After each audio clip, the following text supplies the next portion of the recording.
Hello, ladies and gentlemen. This is Attorney Shah Parali bringing you a video on the E3 visa for Australians.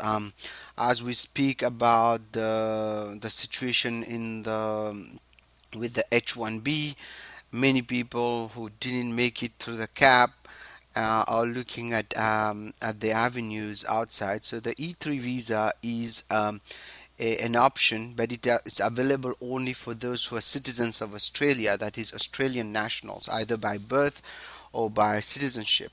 And I know when Australia opened its doors a few years ago, allowing a lot of engineers and highly skilled labor to move there, they also ultimately, just like the United States, those people became Australian citizens. And now some of them want to definitely come to the United States, and many of them are not aware even of the E3 visa. In fact, the E3 visa is easier to get than the H1B. For one, there's no cap on the, well, there's a cap of 10,500, but I have never heard the cap being met. And also the E3 visa is you can get it straight at the US embassy. You don't have to go to the USCIS to get it. So you just have to, these are the documents you have to bring with you: proof of Australian nationality. The individual will depart on the E3 if they don't file an extension. One of the things you have to know with the E3, and although it's very much the same requirements kind of with the H1B, it is a non-dual intent visa. That means you cannot have really an intention to file a green card on it. Although there might be ways to deal with that, so we're not talking about that now. But if you need help, you're on an E3, you want to file for a green card, please give us a call. We will discuss in details what are the options for you. And of course, you need the labor condition attestation, also known as the LCA. The LCA is very important. So technically, what you're bringing with you, and you have to also bring up proof of prevailing wage, that is the ONET, etc., and also your credentials, and an E3 visa number that was allocated, what will be allocated to you. So um, if you bring all this to the US Embassy, you apply for the E3 and filling the form DS-160, or hopefully you get approved. So there's no need to be like on an H-1B where you have to get an approval with the USCIS first. However, if you're already in the United States, maybe on a student visa, maybe on some kind of other visas, and you want to shift to the E3, then you have to do the form I-129, file with the USCIS, and you have to put the LCA.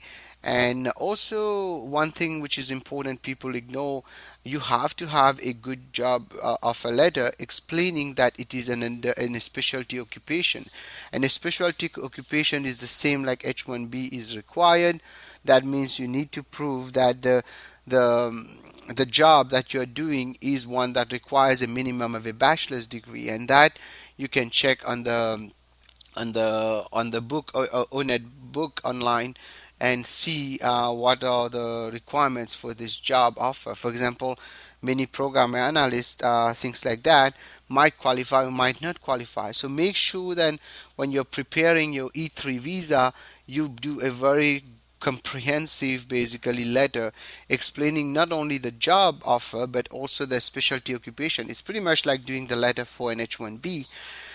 And having said that, all the requirements the same. They have to show that you have work for them. I think more and more they're looking at that too. At the end of the day, you still have to, even though it's not subject to the H1B kind of memo or new file showing end client, the E3 is a little bit more lenient. But at the end of the day, you still have to show that you have work for this person you are offering, and also prevailing wage has to be satisfied, just like the what is written on the LCA.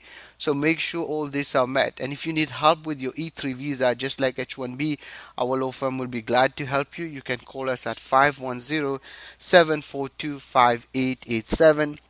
And if you need any help with any other visas, also you can call the same number, 510-742-5887. We wish you all the best for everybody who are applying for on the H1B this year, and also if you're applying for an E3, we'll be glad to help. And anything I'm telling you today is for educational purposes only. You should not act or refrain to act solely on the information provided. You should contact an attorney if you have any questions. Good luck to you. Wish you all the best. Thank you.